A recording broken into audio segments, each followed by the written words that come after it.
Pero tantanan mga espekulasyon ang tambalang Kim Pao na nagsama ng umano ang dalawa sa isang bubong.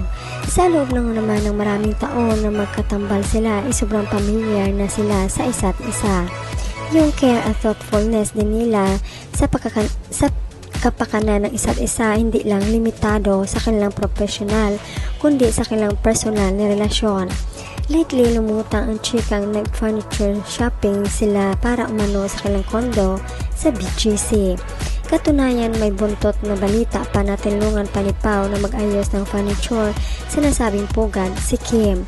May spekulasyon at katanungan ngayon kung nag-live-in ba na sila. May nag-isplok pa ang kibitzer na sa kanilang world tour ay sobra rin ang sweetness nila. Katunayan, nagsishare umano sila nag-isang dressing room sa venue ng kanilang show.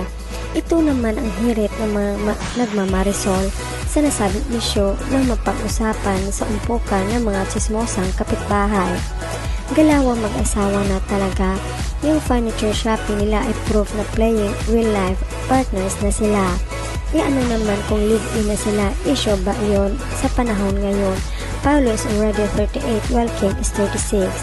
Pareho na silang lampas sa marrying age. Beside, pareho naman silang walang sabit. Kaya siguro live-in muna to test their compatibility. Siguradong maraming Kim Pao fans ang matutuwa if they end up as Mr. and Mrs. Avellino. Okay lang mamili na sila ng gamit magsama na sa isang bubong para lalo nila makilala ang isa't isa. Basta ako Kim Pao forever. Matagal na silang mag-asawa, civil married na, hintayin na lang natin ang church wedding. Hindi naman masama. Bakit kung nagsasama sa isang bubong ay mangyayari as langan wala ng kasama at saka malay ninyo may civil wedding na? Ano naman ang problema kung magsama sila, mag-asawa na sila, bumili ng bahay, bumili ng gamit, kung ninyo ng pakialaman ang galawan ng mag-asawa? Inggit na naman ba?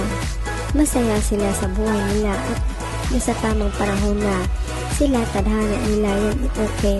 Kim Pao, perfect love. Hindi mas maganda kung talaga nagsasama na at magkabuo na rin sila.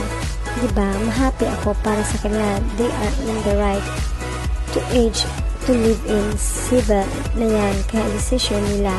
May blessings ng Daddy Kim. Yan, no worry. Let's be happy if this is true. Bakit ba di kayo manahimik? Ay single naman sila parehas. Lagi na lang pinapakialaman ang buhay ng Kim Pao, wala nang nakikita.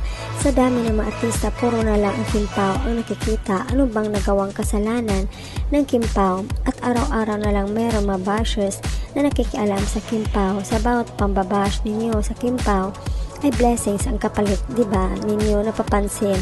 Sa sobrang inggit at paninira niyo sa Kim Pao ay lalong bumuhos ang blessings sa Kim Pao. Kayo ay inggit, kami naman mga fans ay masaya dahil karapatan naman nila na yung bumili ng mga gamit sa bahay nila. Secret married na sila at may karapatan na silang magsama, kaya nga bumili ng bahay para magsama na sila at karapatan nilang mamili ng mga gamit sa bahay nila. Anong problema doon? Walang masama doon. God bless Kim Pao.